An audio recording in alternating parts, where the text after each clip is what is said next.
Sasa tunastahili kusema kuwa vita ya Middle East ama Mashariki ya Kati tayari imefikia mwisho, kwa sababu wakuu na mabosi ambao walikuwa wanasponsor ile vita imeonekana kama wametangaza rasmi ya kwamba vita imeshaisha na sasa hivi wanatafuta amani, na wameshakubaliana kwamba mpaka kufikia masaa 24 amani iweze kurejea na watu waweze kufanya kazi zao kama vile mwanzoni ilikuwa zinafanyika. Sasa Rais Donald Trump wa Marekani ametangaza rasmi ya kwamba taifa la Israeli na Iran limefikia makubaliano ya kusitisha mapambano moja kwa moja baada ya siku 12, takriban wiki mbili za mapambano kati ya mataifa haya mawili. Nitakumbusha tu kati ya sehemu ambazo zimekuwa zikishambuliwa, moja ni hospitali katika taifa la Israeli, moja ya makambi ya jeshi na makazi ya watu mbalimbali ambayo yamekuwa yakishambuliwa kila siku na kuteketezwa na uhai wa watu kiweza kupotezwa. Mpaka kufikia juzi kati, namba ya watu ilifikia karibia 220 na wakiwa wamepoteza uhai na wengine majeruhi wakiwa ni wengi sana.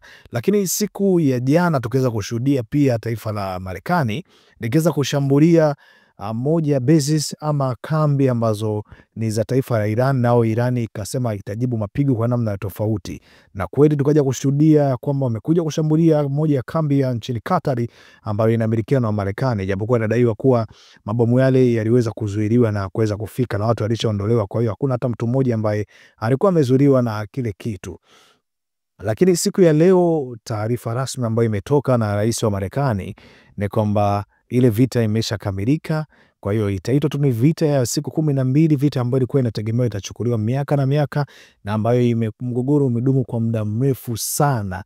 Lakini kuanzia hivi sasa masaa 6 wamepewa taifa la Iran wasiweze kushambulia, na taifa la Israeli limepewa ndani ya masaa 12. Kwa hiyo wasiposhambulia taifa la Iran, basi na taifa la Israeli halitoenda kushambuliwa, nayo hiyo vita itaenda kukamilika rasmi ndani ya masaa 24 kuanzia hivi sasa. Bana, pongezi kubwa ziende kwa Rais Dr. Donald Trump kwa hiki kitu ambacho amekifanya, kwa sababu ni watu wengi na marais wengi wameshindwa kukifanya. Kama kitakuwa kweli, basi itakuwa ni jambo bora sana. Amesema mataifa yote yanatakiwa kuishi kwa kuheshimiana na kusikilizana pale ambapo panahitajika, kuliko kuweza kutumia silaha ili kuweza kutumia njia za kupewa heshima ama kuweza kuheshimiana. Maana sasa amesema Mungu aibariki Iran, Mungu abariki taifa la Israeli, na Mungu akabariki taifa la Marekani, na Mungu aibariki ulimwengu wote kwa ujumla. Hii ni kauli moja ambayo imetolewa na Rais Donald Trump.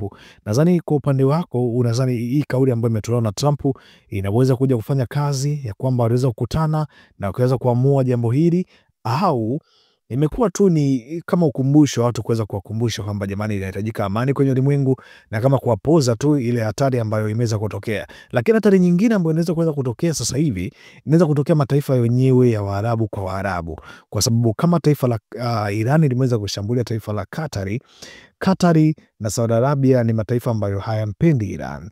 Kwa hiyo inaweza kutengeneza njama nyingine ya kuweza kumshambulia na akaja kuonekana kama ni yeye ndiye mtu ambaye anachokoza mataifa mengine, ikapatikana chanzo kingine cha kuanza kumshambulia. Sijui itakuwa vipi, lakini tuombe Mungu maeneo ya Mashariki ya Kati kukawe na amani tena kama vile ambavyo mwanzoni ilikuwa ipo na watu wakawa wanaishi na amani.